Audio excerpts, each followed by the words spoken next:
So this is assignment 4 on page 55 of the textbook, and it's about using the power function, and it's being used in the context of the formula for circle area, which is pi r squared, where r means the radius and pi is a special number, 3.14, that is used in formulas for circles. So if we look at page 55, it says create a new spreadsheet workbook and enter the data shown, which I have done. Enter functions in the shaded cells to complete the spreadsheet. So the first thing says calculate the area of each circle using the power function. So the first area, I want the answer to appear in B2. So I click into B2. And I can use fx to get the power function, but I need to do a little bit of typing first.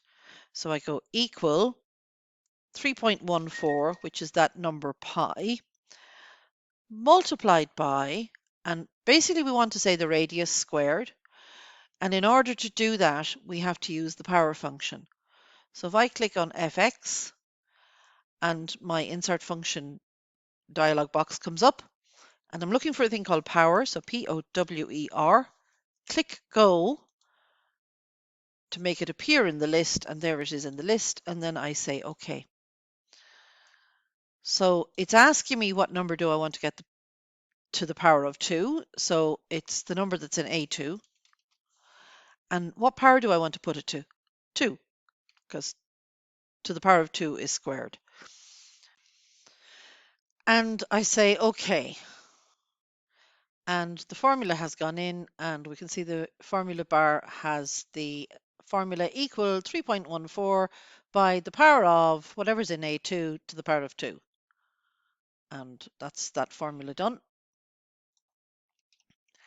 And once I have the correct formula inputted, then I use my mouse to sit on the fill handle.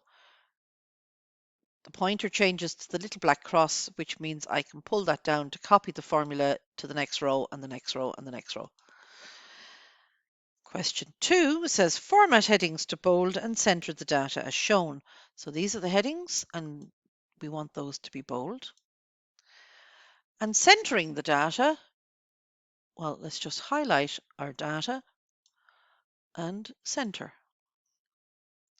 Save the spreadsheet as circle area calculator. So file, save as. Make sure you're saving it into your chapter 2 data folder.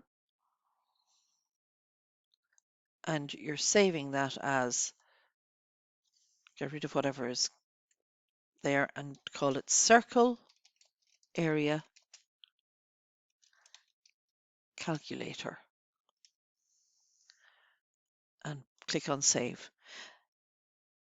As an aside, they're telling you a shortcut, which is Control and S to save something. But that's if you've already named it and you're sure it's going into the correct place. And all you're doing is saving it. If we're changing the name, or we're changing where we want to save it to, or we're checking where we want to save it to, you're better off going the long way, which is file and save as. That's the end of that video.